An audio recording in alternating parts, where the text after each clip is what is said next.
COVID-19 has posed a variety of impacts on our planet. Our job is to make sure we keep everybody safe here at the school. With the masks and everything, it's a little bit tricky cutting hair around them, and hair gets stuck in them, and coloring and all that. We take a look at just a few. The 72nd Primetime Emmy Awards took place this past Sunday. Zach Manning is live in studio today with some results. And finally, we sit down with Callie Kiefer to get her thoughts on volleyball season on the perch.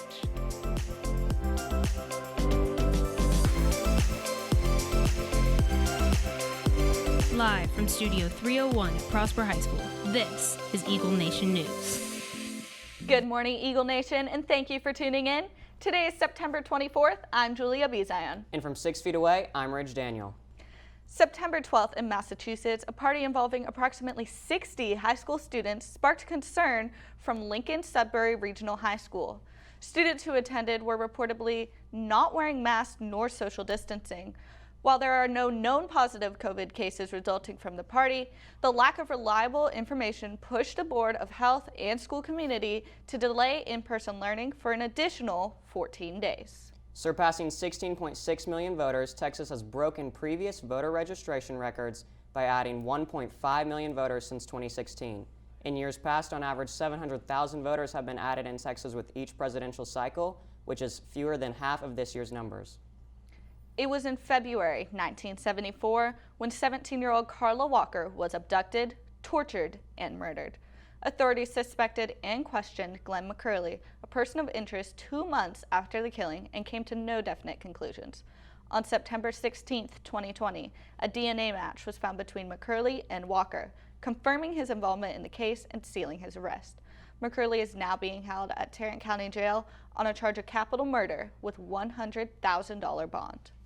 School nurses have been heavily impacted by COVID-19. Madeline Wentz sat down with Nurse Stewart to discuss how she handles COVID symptoms at PHS. COVID has changed how school operates in many ways. PHS nurse Chanel Stewart has implemented many changes to keep students healthy. Our screening tool is a little bit more stricter because the symptoms can be very vague with COVID. Unfortunately, even some minor symptoms, we would have to send students home versus before we would just monitor them. Students are instructed to isolate at home for 10 days from the onset of symptoms. We screen all students, even ones that are at home not feeling well. So those on campus, we immediately isolate them and go through our protocols. Mrs. Stewart has been in the nursing field for 15 years and has never experienced a health crisis like this before. This COVID pandemic, and with how it's affected everyone, from health standpoint and in our economy. Nobody expected this, so pretty big. Nurse Stewart is just one of the staff members at PHS adjusting to the unthinkable to keep students safe and healthy. I'm Madeline Wentz reporting for EN. I am personally studying to be a nurse, and I know that that is a demanding job as is, so all the COVID stress on top of it, it's really incredible that she's even keeping her head above water. Yeah, I really admire how nurses and healthcare workers have been able to persevere through the pandemic. Absolutely. Now, there's no doubt that COVID has changed nurses' lives, but also the lives of our Eagle athletes. One thing that stays consistent, however, is their success. Emily Baldwin is live in studio with today's Game Time Sports Update. Thanks, Julia. Last Saturday, cross country competed against 8 other teams. In the girls varsity division, the team placed first overall, with Aubrey O'Connell finishing second with a time of 18 minutes, 20 seconds on the 5K course. Emily Kern was right behind her in third, while Kate Parsons crossed the line in fifth, Caitlin Kennedy 8th, and Ava Kirkendall 9th. In the boys varsity division, the team captured second overall, with Dawson Savoda notching third with a time of 16 minutes, 9 seconds. Jack Johnston followed in fourth, Diego Donald finished 9th, and Eli McWard 10th. Cross country's next meet is October 3rd at Warren Park in Frisco and will start at 8 a.m. In other Prosper sports news, the boys varsity golf team teed off on Monday at Frisco Lakes, placing second overall as a team. Landon Bounds captured fourth place, with Case Randall right behind him in fifth. Moving on from the fairways to the court, volleyball competed Tuesday night against Rockwall.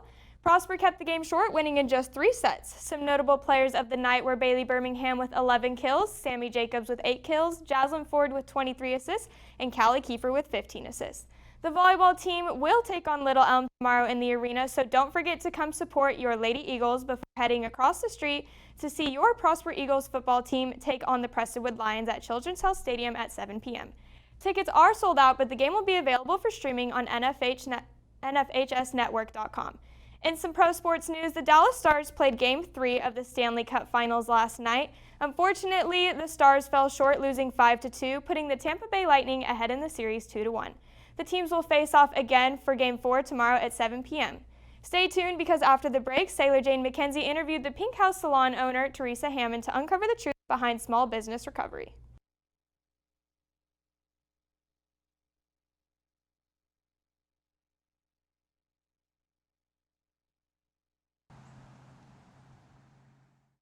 Located on 306 East Broadway Street, the Pink House adds that extra spice to Prosper life. Ranging from hardworking staff members to uniqueness in paint color, this salon gives Prosper the extra distinctive feature it needs.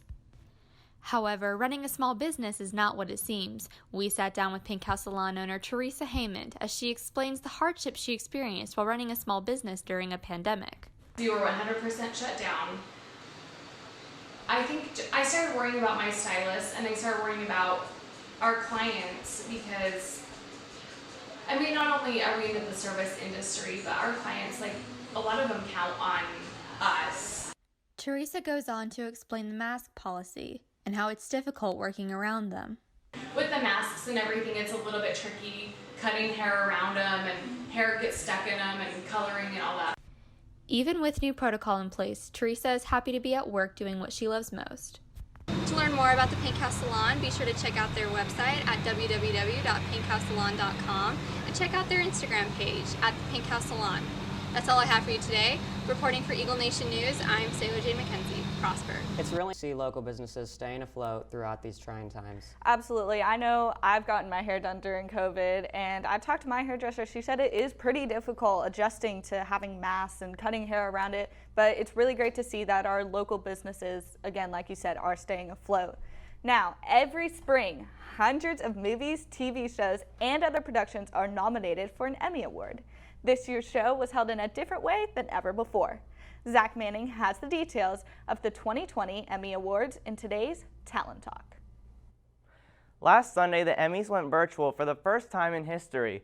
The Canadian-based comedy series Schitt's Creek won 19 awards, including Outstanding Lead Actor and Actress, as well as Outstanding Writing for a Comedy Series.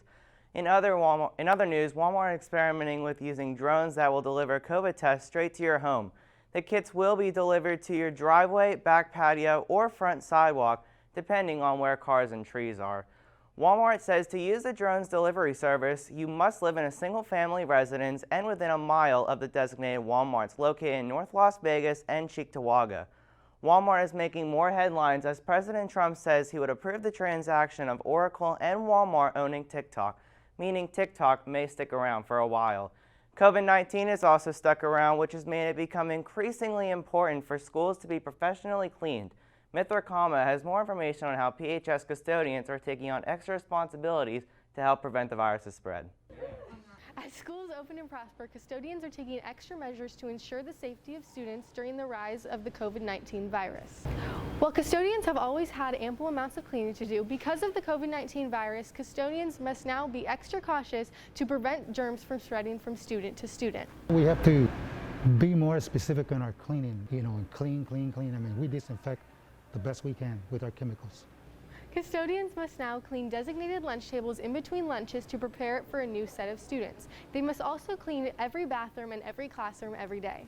Our priority is to the cafeteria, keep it clean. Then after that, I have to go make rounds, checking all the restrooms and disinfect all the rest to make sure they're disinfected. While COVID-19 cases are still on the rise, custodians are diligently working to keep students safe.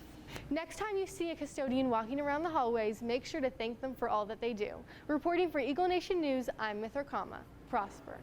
Well, I always appreciate all the hard work that custodians do at our school, but it's really even more notable now that they have all this COVID madness and they have to do extra steps to keep us safe. Yeah, I really think the custodians are the unsung heroes of PHS. Absolutely. The start of the school year brought the beginning of online and in-person learning. For the first time, Grace Escobel shows us what the day looks like for our virtual students. The beginning of the school year brings new rules and safety measures to help ensure students' safety during the coronavirus pandemic. All Prosper ISD students were given the choice between in-person or virtual learning, and over 800 students chose to go virtual at Prosper High School. Sophomore Natalie Fahim was among the students that chose to go virtual. We sat down with Natalie to discuss what the day looks like for virtual learners and how getting ready for the day looks very similar for both in-person and online students. So I wake up at like 6:30 and I shower, wash my face, do all that stuff, do my makeup, go downstairs, eat breakfast, and then just wait for my class to start. Natalie explains how virtual learning comes with its own set of expectations, especially when dealing with due dates. More dependent on me and my computer than on a teacher. E-learners can ask questions and participate in class, but sometimes fully understanding the material can be challenging depending on the student's preferred learning type. It's like really hard because I'm a very hands-on, interactive type of learner, and that's like not something that's available to us. Prosper's split system of in-person and online learning will continue for the second 9 weeks of school. Students will get the choice of whether or not they want to return to school or stay online. Reporting for Eagle Nation News, I'm Grace Esquivel, Prosper. Well, our Prosper Lady Eagle volleyball team has had an incredible start to their season so far. Here in studio with Katie Kiefer is Caden De La Garza. Thanks, Julia. So I'm in the studio today with Kaylee Kiefer, the varsity volleyball player, and I was just wondering, how different has it been this year compared to last year with all the COVID stuff going on to prepare for this game? Since the season got pushed back a little bit, we had a lot more time to work together as a team, so we're a lot better than we would have been if it was earlier. All right. Also, how confident are you with this team compared to last year's team because of all the people moving to colleges and to Rock Hill, of course? I feel pretty confident because since we've had a lot of time, but also because our team chemistry is a lot better than last year as well. All right, that's great. Thank you for tuning into The Perch. We'll see you next week, and I'm going to toss it back to Julia at the desk. That's all we have for you today, Eagle Nation. I'm Ridge Daniel. And I'm Julia Bizan. Thank you for tuning in, and we'll see you next week.